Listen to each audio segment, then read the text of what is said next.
ડભોઈમાં ગોઝાલી ઓવરબ્રિજનો ભાગ બેસી જતા જીવનો જોખમ, માત્ર 2 વર્ષમાં જ કામગીરીની પોલ ખુલી। ડભોઈ વાઘોડિયા મુખ્ય માર્ગને જોડતા અને ડભોઈ તાલુકામાંથી પસાર થતા ગોઝાલી ઓવરબ્રિજનો એક ભાગ અચાનક નીચે બેસી જતા વાહન ચાલકો અને વિદ્યાર્થીઓના જીવ જોખમમાં મુકાયા છે।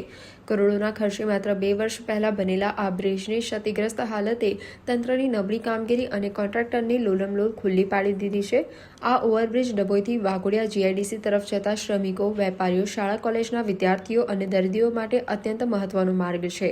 દરરોજ અહીંથી એસટી બસો અને નાના મોટા વાહનો પસાર થાય છે। બ્રિજનો ભાગ બેસી જવાથી ખાસ કરીને રાત્રિના સમયે કે ઝડપથી આવતા વાહનો માટે મોટી દુર્ઘટના સર્જાવાની ભીતિ સેવાઈ રહી છે। કોન્ટ્રાક્ટર દ્વારા હલકી ગુણવત્તાવાળા મટીરીયલનો વપરાશ કરાયો હોવાનો સ્થાનિકોનો આક્ષેપ। નિર્માણ સમયે અધિકારીઓ દ્વારા યોગ્ય ચેકિંગ કે વિઝિટ ન કરાતા આ પરિસ્થિતિ સર્જાઈ। કોઈ મોટા અકસ્માત કે જાનહાનિ થાય તે પહેલા માર્ગ અને મકાન વિભાગ જાગે અને તાત્કાલિક મજબૂત રિપેરિંગ કરાવે। સ્થાનિકો અને વાહન ચાલકોમાં ભારે રોષ છે અને તેમણે ચેતવણી આપી છે કે મોટી હોનારત પહેલા તંત્ર યોગ્ય પગલાં લે તે જરૂરી છે।